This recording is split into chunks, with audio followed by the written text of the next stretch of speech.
ассалому алайкум дӯстони азиз.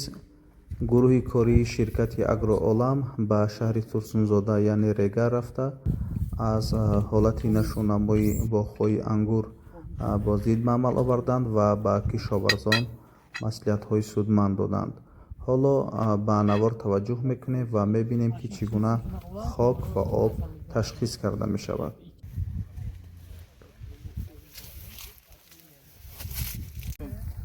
салому алайкум дӯстони гиромӣ, имрӯз мо қарор дорем дар шаҳри Турсунзода ташриф овардем ба хоҷагиҳои деҳқонии ангурпарвар бо мақсади додани машваратҳо дар асоси ташхиси хок, об ва нашунамои зироатҳояшон кадом ғизоҳо ё норасо ё барзиёд аст барои беҳтар нашунамо ёфтани зироати ангур ва инчунин то ба пухта расидани ҳосил кадом фаъолиятҳои агротехникӣ ба анҷом дода шаванд, то ин ки ҳам сифат ҳам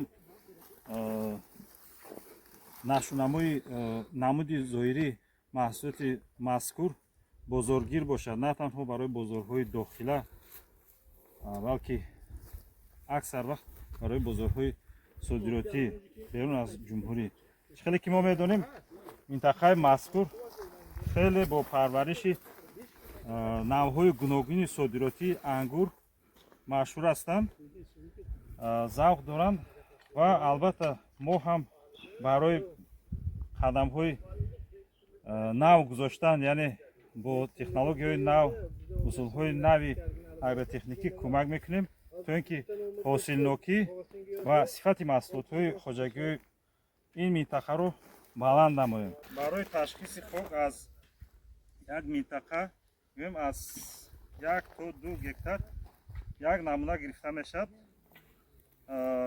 барои дарахтони мевадиҳанда ангур, чунки решаи чуқуртар мераванд, аз 30 сантиметр чуқуртар, агар зироатҳои полизи ё дигар зироатҳо бошад 25 сантиметр, аз 5 тараф 100-150 грамми намуна аз чуқуриҳои гуфта шуда гирифта шуда омехта карда мешаванд ва дар лабораторияи агролаб дар муддати 1 ё 2 шабонарӯз ташхис карда натиҷаашро бо тавсияҳо ба деҳқон мерасонем. ака деҳқон чӣ мушкилӣ дорад замин? замин ҳамин сахтайда, камтар сахт мезебай. чӣ шудааст баъд ниҳоло ба ягон қоқ шудааст, мана боҳорда байшидагӣ буд, ҳозир мана қоқ шудааст. як бор ҳар сол мешунем, бо позитсионда қоқ шуда меравад.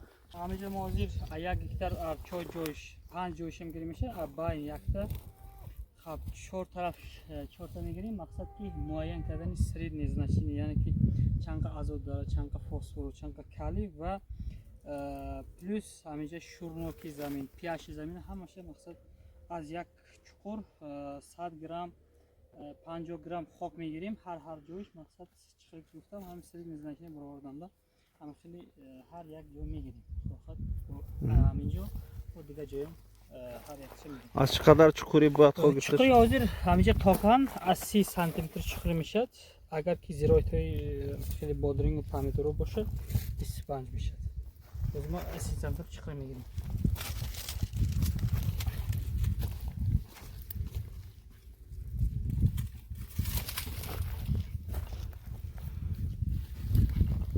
лопаткаи хати гирада мешавад, мақсад не ки чуқуртар гирад. просто ин хати ҳамин хеле хусусият дорад ки вақте ки мо мегирем ай боло хокҳои боло мерад ку ин ба рехта наметавонад, мақсад ҳамин чуқури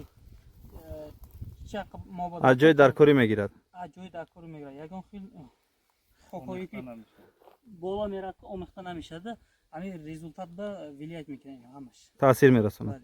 таъсир ҳаст. барои ҳамона ин бур беҳтарин чиз аст.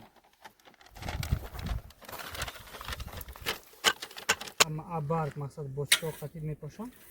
pH об бояд 6.5-6.1 бояд бошад. ҳозир чӣ ки мебинем 8 аз 7 ужда мақсад. ин худаш ҳам намак дорад таркибишда. ҳамина шумо агар илоҷ боша ҳамин бак ба янтарная кислота ёки набоша фосфорная ёки азотная кислота қатъи ҳамин бак ба муайян карда тиҳед ва я определённо мақсад 6,5 када метиҳад. вақте ки ӯ 6 шуд вай 100% кор мекунад. Не только вай минерали питания мақсад витамино хоб фунгицидҳо акарицидҳо ҳамаш 100% кор мекунад. якта проблемаи дehqoni ҳамин ариқ мегирад. ина бинед уже 8 мақсад мен уже гирифтам дигар нечиқиш. Баъз дehqoni айма мепурсанд ки мақсад химикату қатъиам янтарная кислотаро хуш карда шафида мешавад? мешавад 100%. просто янтарная кислота як тараф шамихлае ки ҳам барои решара мустаҳкам кардан решара вазбиди кардан кор мекунад. баъд ҳамин pH ово фурорда метиҳад. аппаратҳои 25 литрда 6 грамм янтарная кислота. агар 600 Тахмаси будаст. агар 600 литр 400 литр аст 600 литр 300 грамм 400 литр 150 160 иқа бисёрам намерам лекин беҳтарин кор мекунад. корбариш зур. мо уже ҳамин хатлон ба мақсад тарафҳои ҳамин бохтар корбарӣ карда истем шарт уз қабудиён беҳтарин кор карда истем. ҳамин шумо мақсад додед ҳамин витамина 100% эффект дода истем. аз соби об шурноки об ҳозир яки ябора намакнокишиам дида тем намаки об мақсад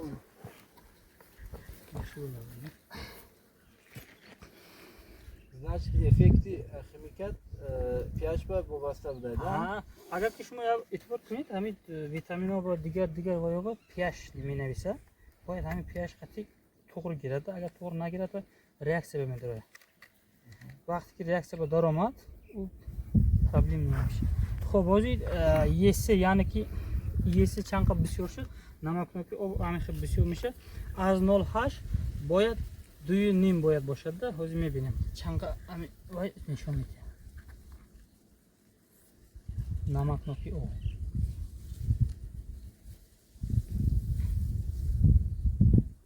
агар ки 2,5 боло шуд вай проблем не мақсад вай ҳам фурордан дорад. ҳозир иҷа нишон додастай 0,1 ин беҳтарин абши мақсад намакноки об иқа бисёр не зур лекин pH баланд амин фурордан дар кор намакиш ягон хел проблема надорад. ташхиси хок чунин нишондодҳо мешонад. хок дар ҳамин таркиби хок азот 311 кило будааст дар ҳамин 1 гектар. ин миқдори баланд мебошад. фосфор 60 кило кали 56 кило.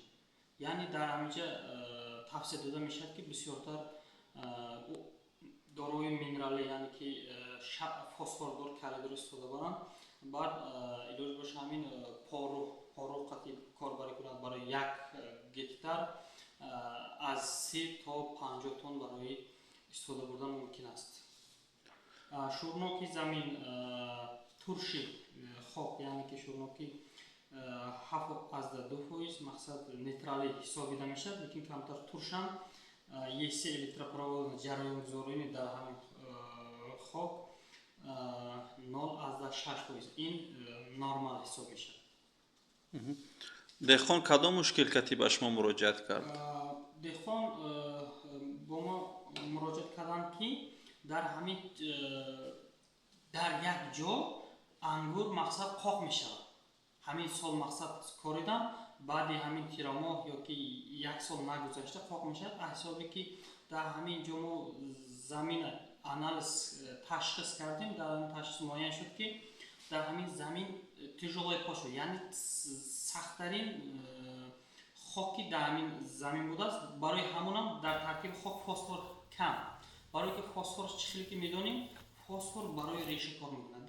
мулоим кардан замини мулоим кардан корбарӣ мекунад. барои ҳамонам мо тавсия дода мешавад ки аммофос суперфосфат ёки порое ки гоҳ аст ва як қате корбар кунад ва беҳтарин мақсад барои мулоим кардан яъне хок кор мекунад. чӣ қадар вақт дар кор аст ки барои ҳамин замина боз ҳам ҳосилхез гардонидан? чунки аз рӯи мушоҳидаҳо маълум буд ки замин бисёр ба қавле фарсуда шуда буд.